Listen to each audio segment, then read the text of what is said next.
Right now, though, I want to say good morning to Kevin Richards. He is with Ventura Web Design. And Kevin, thanks so much for being with us. I appreciate it. Hey, good morning, Alan.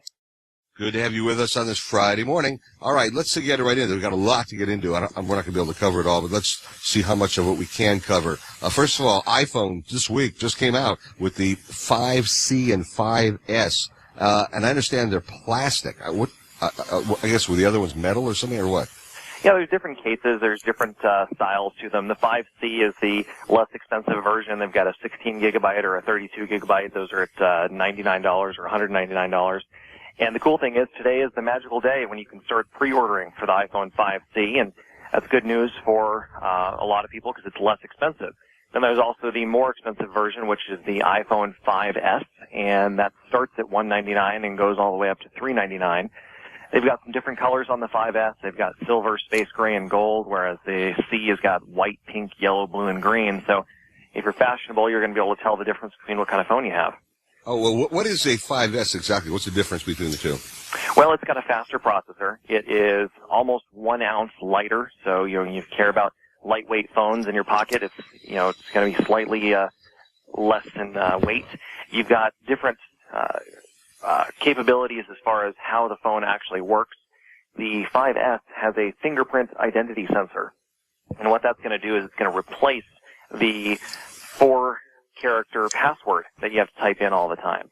And the cool thing about that is that it's also kind of the first step towards making commerce easier. You know, we're all about e-commerce, and right. You can just put your fingerprint right on the phone, and that is your identity, and then you're able to buy something that much faster. No more typing in your login and password. Wow, I think that's very, very cool. Very cool, and I hope to get myself an iPhone later in October. So, and I will look for that iPhone 5S. Another huge difference is the 5S is going to have something called slow-mo video, where it's going to take up to 120 frames per second, and that feature doesn't exist on the 5C, and that is predicted to be an incredibly cool feature because it's going to kind of tie in to the way that people are using social and using Vine and Instagram, like we talked about a couple weeks ago. Oh, so you'll be able to take pictures on the iPhone S and then upload it or download it, whichever it is, to your Facebook, for instance. Yeah, the slow-mo functionality is more in line with producing those short 15-second or 6-second videos. Oh. You can do cool effects with that slow-mo. So it's going to be neat. It's going to be fun to see what Apple comes out with. Well, they always have great stuff, as you know. I've become an Apple freak now. All right, let's talk a little bit about Facebook, as I mentioned that. They've got a new kind of a privacy policy. Tell me what that's about. Yeah, basically, Facebook is always changing, and they have to, and that's part of the business model. And, of course, the Federal Trade Commission has opened an inquiry into whether they're violating their agreement that they made with them back in 2011. Under that previous agreement, Facebook had agreed that they would get the explicit consent of their users before exposing them to basically having their private information being available through advertising. And Facebook is now putting out a new privacy policy, and certainly there's too many details of it to really go through now, but basically the concept is that Facebook's trying to protect itself and say, we're going to use your information. That's part of how we make our revenue, is we find the right products for you. We offer personalization to give you the right experience. So we're advertising to you things that are relevant to you. And it's, in my opinion, it's a pretty valid and relevant point, because you don't want to see advertisement that has nothing to do with you. It's of no value to you or the advertiser. So what does this new privacy policy do exactly then? Basically what it's doing is it's making it abundantly clear that all users are required to grant the company wide and sweeping permissions to use their personal information in advertising. Because, Facebook asks you your birthday, where you went to school, where you've lived, where you go and eat lunch every day. Facebook has a ton of information about you. And as an advertiser, that information is very valuable because then I can target down to exactly the right demographics or type of people that want to buy my product. Wow, incredible stuff. I also want to talk in a moment about, I know Windows XP no longer being supported by Microsoft. I want to find out about that. I used to have, I think, XP a long, long time ago or something like that when I was into Microsoft. But anyway, we'll talk about that in a minute. Another reason to upgrade. And we'll talk also about Twitter filing for a new IPO. I'm not sure what that's got to do with anything, but I'm fascinated by it because some people say it has to do with, again, privacy and secrecy and things like that. So come on back in just a moment. I'm talking with Kevin Richards. He's with Ventura Web Design, and we'll tell you all about Ventura Web Design and some of these other issues in just a moment. Right now I want to get back to Kevin Richards, Ventura Web Design. Kevin, I appreciate you being with us. Let's get right into this. We haven't got a lot of time, but Windows XP no longer supported by Microsoft. What does that mean? If you've got XP, you can't get onto the internet anymore, or what? Well, all the computers have an operating system. So if you're on PC, since I think it was 2001 is when XP debuted, that was the primary operating system if you were purchasing a PC computer. And so, it's now 12 plus years old, and Microsoft has released new softwares. The most recent is Windows 8. And so what Microsoft is saying is that they're going to stop releasing updates for Windows XP. And what that means to the average user is that's going to expose you to hacking and viruses. When there's known vulnerabilities, Microsoft releases updates to those. That is actually going to stop as of April of 2014. So they're giving you enough advance notice that you can go out there and plan your purchase, get a new computer, and have the latest and greatest at your house.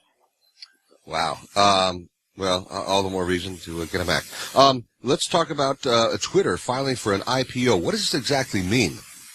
So Twitter is going to be the next latest, greatest tech IPO, and what that means is they've filed a confidential S1, and you'll have to get somebody who knows all about stocks to tell you what that means, because that's definitely not me. But basically, what it means from a technology standpoint is Twitter is acknowledging that they've got some real growth. They've got over 200 million users. They've got a good, solid advertising strategy that can generate revenue, and they're ready to take it public like Facebook did. Oh, okay. Got it. Yeah, a lot of people are tweeting these days. It's a big deal. So, all right, that's exactly what it means. Let's talk about something else which I find fascinating. I hope you're aware of this. California is introducing electronic license plates where they can, show certain things on there. I mean, does that mean the license plate on your car actually is going to be electronic?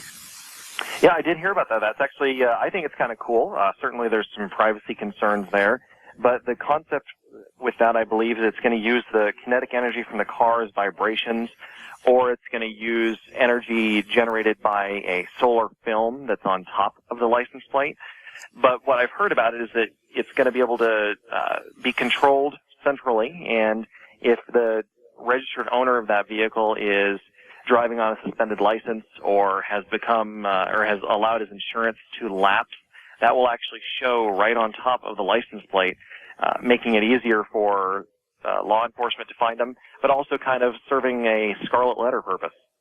Now, is this going to be standard on all license plates for California coming up, or is this selective application? What they're saying is that it's going to be a pilot program, and it's going to affect only 0.5% of registered vehicles, and they're going to be collecting data on how this program goes. I'm not sure exactly what data they're going to be collecting, but I do, when I read about it, I remember they mentioned that they will not be collecting during the pilot program any information regarding the movement, location, or any type of GPS data about the vehicle that the license plate is attached to. During the pilot program? That was a little caveat that I read into, so yes. All right. So, which means that if they initiate this statewide afterwards, they could track you wherever you go, whenever you go, and all that stuff. Okay. I got it. That's California. You have to take that with what you get is what you see is what you get. All right. Technology, Alan.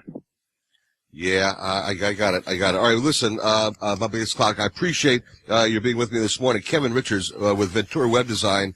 They've done a great job with my website. And if you go to alanstock.com on the right-hand side of the page, you'll notice it says Ventura Web Design. Click onto that, and you'll be able to find Ventura Web Design and find Kevin Richards and email him and talk to him or give him a call. And all that information you can find at alanstock.com. Kevin, thanks so much for being with us. Have a great weekend. We'll do it again next Friday. Thanks, Alan. See you then. All right, take good care. Kevin Richards, Ventura Web Design. Kevin Richards,